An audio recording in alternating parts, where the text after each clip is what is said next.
ڈیرہ غازی خان کے ایک گاؤں میں گھر میں ہی دلہن ایک کمرے سے دوسرے کمرے میں بغیر دلہے کے رخصت کر دی جاتی ہے اور حیرت انگیز طور پر وہ ہر سال بچے بھی جنم دیتی ہے۔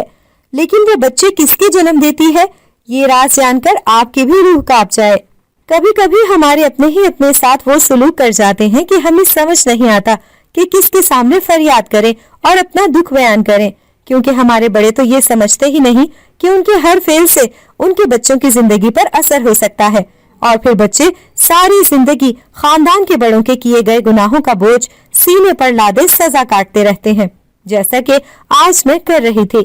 میں کہنے کو دلہن بن کر بیٹھی تھی مگر مسلسل سسک رہی تھی۔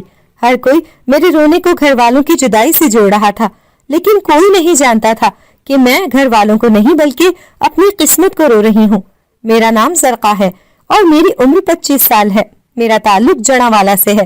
میں ایک پڑھی لکھی لڑکی تھی جو اپنی زندگی میں کچھ کرنا چاہتی تھی اور اپنے گھر والوں کا آسرا بننا چاہتی تھی، لیکن قسمت نے میرے ساتھ وہ کیا کہ میرا سارا پڑھنا لکھنا کسی کام نہ آیا اور میری عقل پر پردے پڑ گئے۔ میں 7 سال کی تھی جب میری دادی نے ہمارے ہنستے بستے گھر میں آگ لگانا شروع کر دی، بلکہ شاید آگ وہ پہلے سے ہی لگا رہی تھی، لیکن مجھے سمجھ اب آنا شروع ہوئی تھی۔ ہم لوگ 3 بہنیں اور 3 بھائی تھے۔ ابو بھی بہت اچھے تھے، لیکن ایک دم نہ جانے کیوں دادی کو امی سے شدید قسم کے مسائل ہونے لگے۔ انہیں اچانک امی اتنی بری لگنے لگی تھی کہ وہ امی کو اپنے آس پاس بھی برداشت نہیں کر سکتی تھی۔ میں اکثر سوچتی کہ آخر دادی کے دل میں امی کے لیے اتنی نفرت کہاں سے آتی ہے جو اپنے پوتے پوتیوں کو دیکھ کر بھی ختم نہیں ہوتی۔ ابو اور امی کی پسند کی شادی تھی، اسی وجہ سے دادی شروع سے ہی امی کو کچھ خاص پسند نہیں کرتی تھی۔ دادی اپنی بہن کی اکلوتی بیٹی کو دلہن بنانا چاہتی تھی، لیکن ابا کی ضد کے آگے دادی کی ایک نہ چل سکی اور مجبوراً اماں ہی بہو بن کر آ گئیں۔ دادی کی بہن سے تعلقات ٹوٹ گئے اور پھر کچھ سالوں بعد جب وہ تعلقات استوار ہوئے تو دادی کو علم ہوا کہ جس بھانجی کو وہ اپنی بہو بنانا چاہتی تھی وہ اب تک گھر بیٹھی تھی۔ وہ بچپن سے ہی ابا کی منگ تھی، اس لیے برادری میں کسی نے اسے بہو نہیں بنایا کہ نہ جانے لڑکی میں کیا مسئلہ ہوگا جو سگی خالہ نے رشتہ توڑ دیا۔ اور جب سے دادی کو یہ سب پتہ چلا تھا انہیں اماں سے شدید ترین نفرت ہو گئی کہ وہ اماں کا چہرہ دیکھنا بھی گوارا نہیں کرتی تھی۔ اماں ان کے کمرے میں آتی تو دادی انہیں دھتکار دیتی۔ ہم لوگ جب دادی کے پاس بیٹھ کر ان سے اچھی اچھی باتیں کرتے تو انہیں لگتا تھا کہ ہم لوگوں کو کوئی ہرس ان کے کمرے تک لے آئی ہے، اور پھر جب کسی مصروفیت کی وجہ سے ان کی خدمت نہ کرتے تو وہ سمجھتی تھی کہ ہماری امی ہمارے دلوں میں ان کے اور پھپھو کے خلاف زہر بھر رہی تھی تاکہ ہم لوگ اپنے ددیال سے دور ہو جائیں اور کل کو کسی سے بھی رابطہ نہ رکھیں اور ہماری وجہ سے ہمارے ابا بھی اپنی ماں سے نہ مل سکیں اور بس بیوی کے ہو کر رہ جائیں۔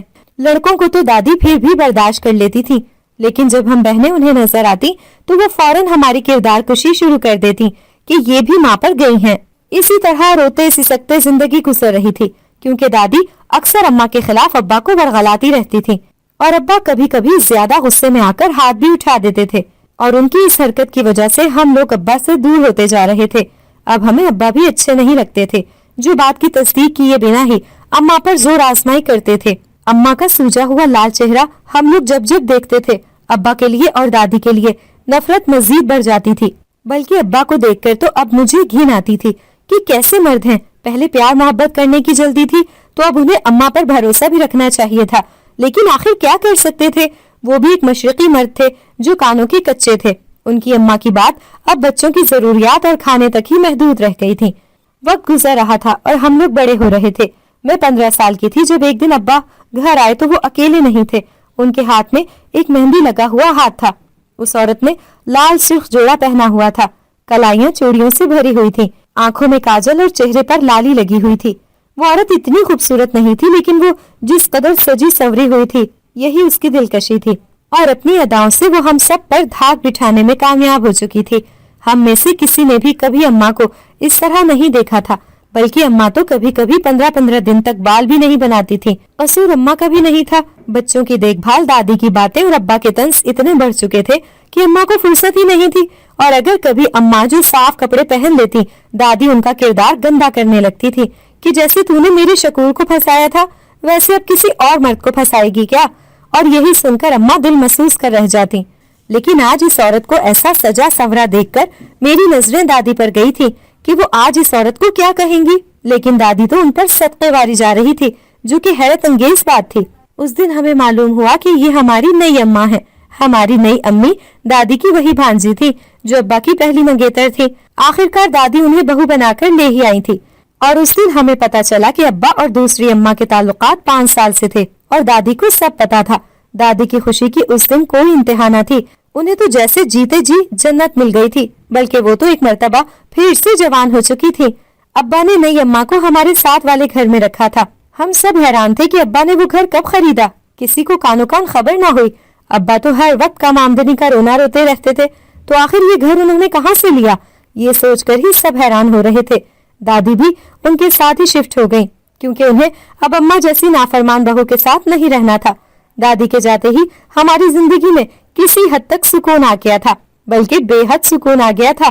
دادی کی وجہ سے ہمیں اپنے کردار پر شک ہونے لگا تھا، لیکن اب ذہنی سکون مل چکا تھا، جو کہ نعمت سے کسی طور پر کم نہیں تھا۔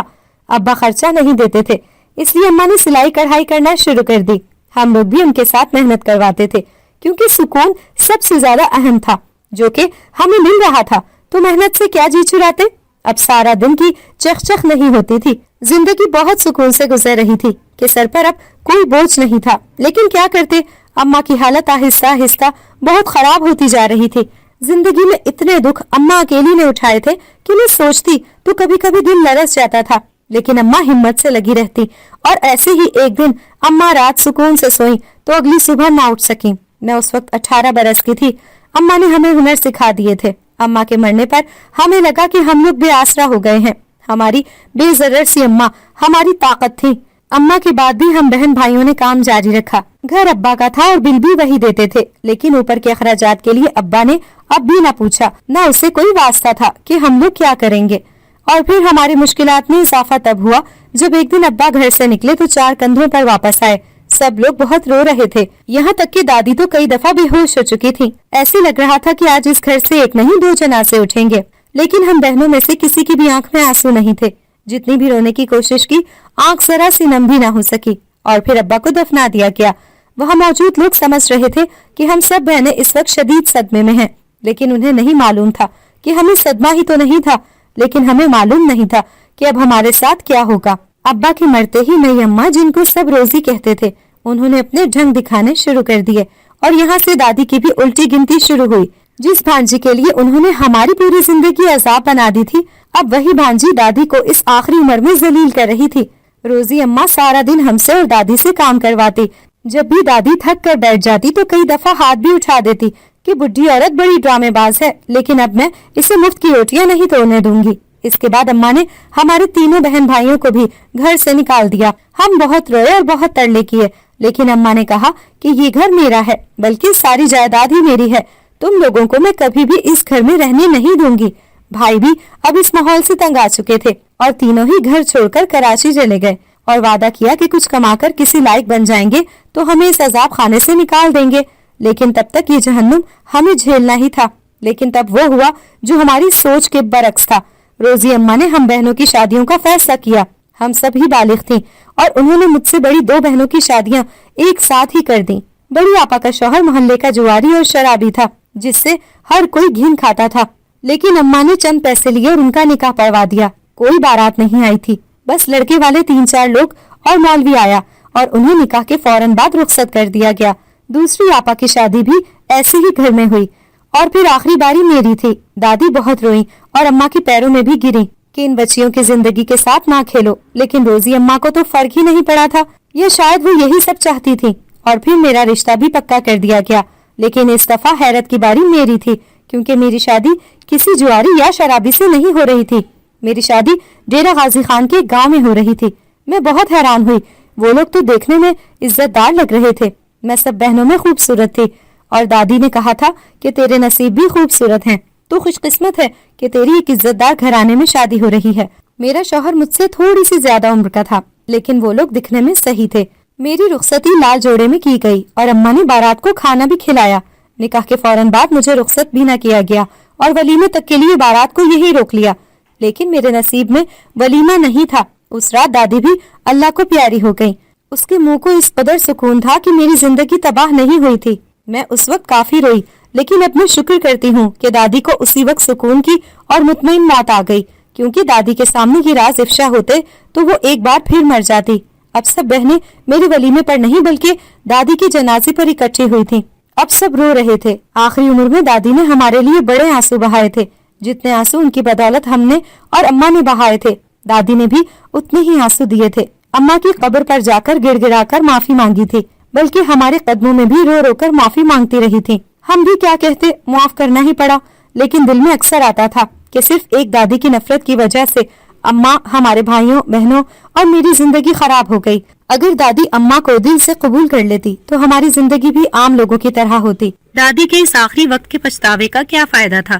پھپھو کو بھی روزی اماں نے گھر کے اندر قدم نہیں رکھنے دیا تھا اور دادی کا چہرہ دکھائے بنا روانہ کر دیا۔ روزی اماں کو شاید اللہ نے دادی اور پھپھو سے ہمارے بدلے کے لیے ہی بھیجا تھا۔ دادی کے جنازے کے بعد رخصتی کی باری آ گئی۔ میں بھی رخصت ہو کر گاؤں آ گئی۔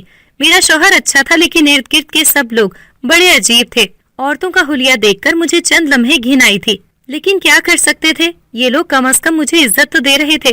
مجھ پر کسی قسم کا بھی زور نہیں ڈالا گیا تھا۔ غریب تھے لیکن سب اچھا تھا۔ میرا ولیمہ بھی یہاں کیا گیا، لیکن حیرت کی بات تھی کہ اس ولیمے میں گاؤں کے لوگ تو شامل ہی نہیں تھے۔ ساس نے کھانا بنوایا اور گاؤں کے گھروں میں بھجوا دیا۔ کچھ لوگوں نے کھانا لے لیا تو کچھ نے واپس کر دیا۔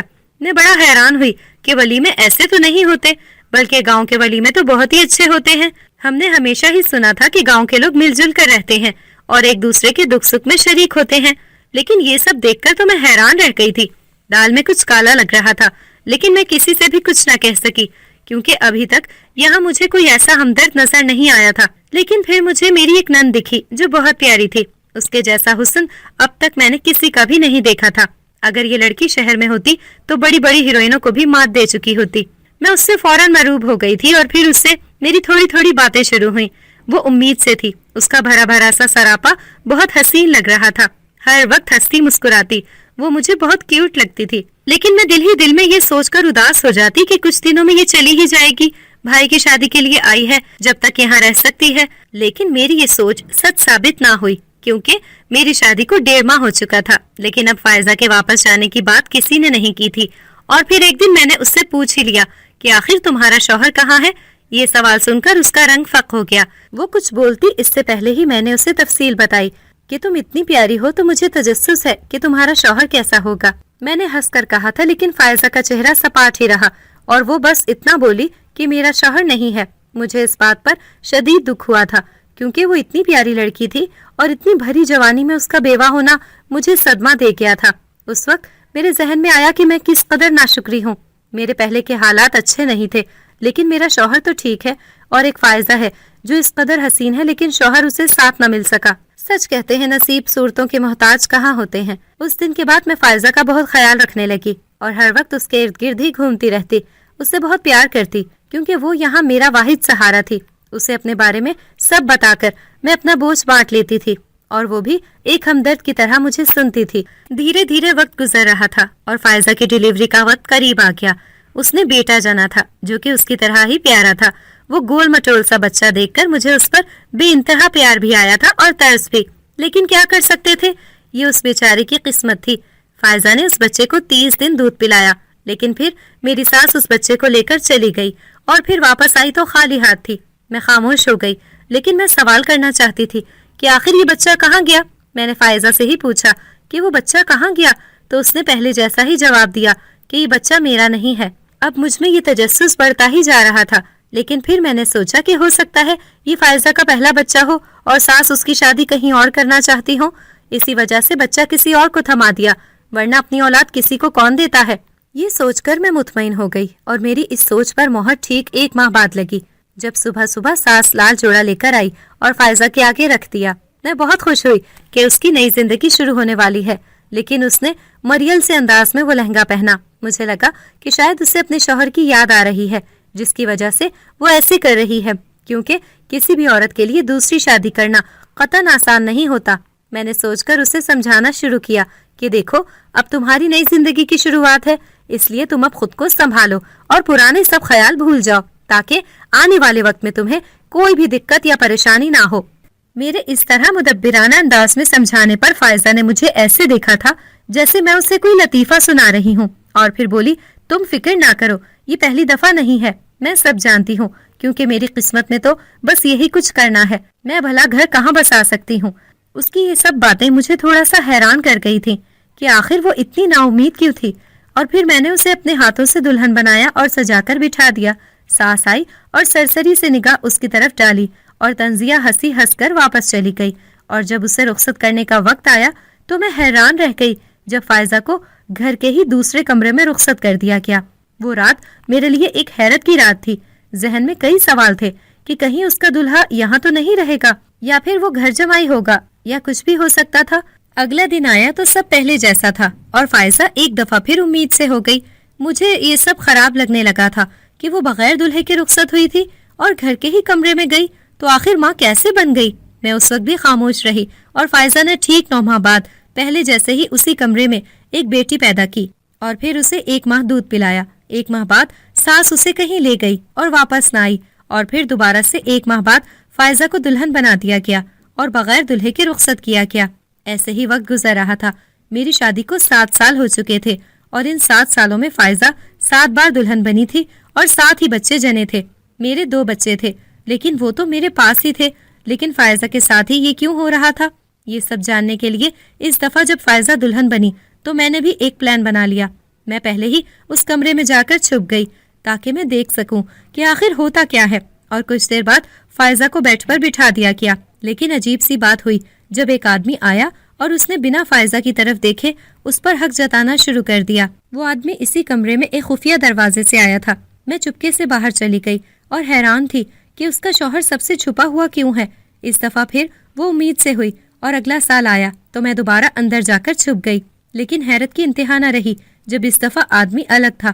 میں چھپی رہی اور جب وہ آدمی اسی خفیہ دروازے سے واپس آدھی رات کو باہر چلا گیا تو میں فائزہ کے پاس گئی اور اس سے پوچھا کہ آج تمہیں بتانا ہی ہوگا کہ آخر یہ کیا ہو رہا ہے۔ تب اس نے روتے ہوئے بتایا کہ وہ میری نن نہیں بلکہ جیٹھانی ہے۔